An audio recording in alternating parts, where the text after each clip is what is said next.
Om Swastiastu, Namo Buddhaya, Salam Kebajikan, Salam Harmoni. Halo semuanya, perkenalkan saya Sugesti Nurhasana dengan NIM Undiksa 2510410089. Pada kesempatan kali ini, saya akan membagikan refleksi dan rangkuman terkait mata kuliah pengembangan PPKN di sekolah dasar. Melalui pembelajaran ini, saya semakin memahami terkait bagaimana PPKN bukan hanya sekedar hafalan, tetapi tentang bagaimana membentuk karakter dan perilaku warga yang baik sejak dini. Yang pertama, yaitu pada pertemuan kedua, kita membahas tentang hakikat PPKN sebagai proses, produk, dan sikap ilmiah. Yang pertama ada PPKN sebagai proses, yaitu upaya berkelanjutan untuk membentuk siswa menjadi warga negara yang cerdas, terampil, dan berkarakter. Yang kedua ada PPKN sebagai produk, yaitu hasil nyata berupa warga negara yang berwawasan luas, cinta tanah air, dan aktif berpartisipasi dalam masyarakat.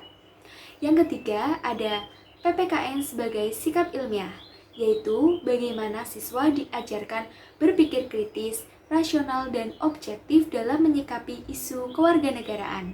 Berdasarkan hasil presentasi di pertemuan yang kedua, ditemukan dari analisis pembelajaran di lapangan, ditemukan beberapa masalah seperti kurangnya fokus siswa, minimnya interaksi antara guru dan siswa, serta metode yang monoton.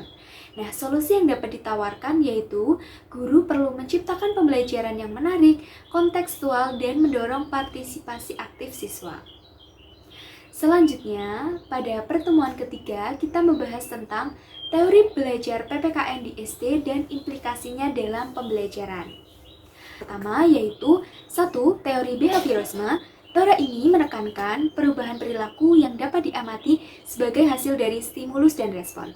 Nah, contoh implikasinya yaitu guru dapat membentuk karakter siswa melalui pembiasaan seperti salam, disiplin, dan gotong royong dengan memberikan apresiasi atas perilaku mereka. Yang kedua ada teori kognitivisme. Nah, teori ini menekankan bahwa belajar adalah proses menghubungkan pengetahuan baru dengan pengetahuan yang sudah ada. Contoh implikasinya yaitu guru dapat menggunakan media visual, peta konsep, dan cerita bermakna agar siswa memahami alasan dibalik aturan sosial dan nilai Pancasila. Yang ketiga, ada teori konstruktivisme. Teori ini menjelaskan bahwa siswa membangun pemahamannya dan pengetahuannya melalui pengalaman nyata dan interaksi dengan lingkungan. Contoh implikasinya yaitu guru dapat menggunakan metode role play, project based learning, atau diskusi kelompok agar siswa mengalami dan menemukan makna nilai kewarganegaraan secara langsung, bukan hanya mendengar dari guru. Yang keempat ada teori humanistik, yaitu teori yang menekankan pada pengembangan potensi siswa secara menyeluruh, baik dari segi pengetahuan, sikap, maupun keterampilan sosial. Contoh implikasinya yaitu guru perlu menciptakan suasana kelas yang hangat, inklusif, dan menghargai. Oke, selanjutnya ada pertemuan keempat. Kita membahas tentang model, pendekatan, dan strategi pembelajaran di PPKN SD. Dalam pembelajaran ini, kami belajar berbagai model dan strategi yang dapat digunakan untuk pembelajaran PPKN, yaitu ada model pembelajaran based learning, cooperative learning, dan game based learning. Selanjutnya ada pendekatan kontekstual, konstruktivisme, yaitu tujuannya agar siswa dapat mengaitkan materi dengan kehidupan nyata. Dari praktik di sekolah dasar, PBL terbukti meningkatkan partisipasi aktif, kemampuan berpikir kritis, dan kerjasama siswa. Guru berperan penting dalam membimbing proses diskusi dan menciptakan suasana belajar yang menyenangkan. Pada pertemuan kelima, kita membahas terkait bedah modul ajar terkait deep learning.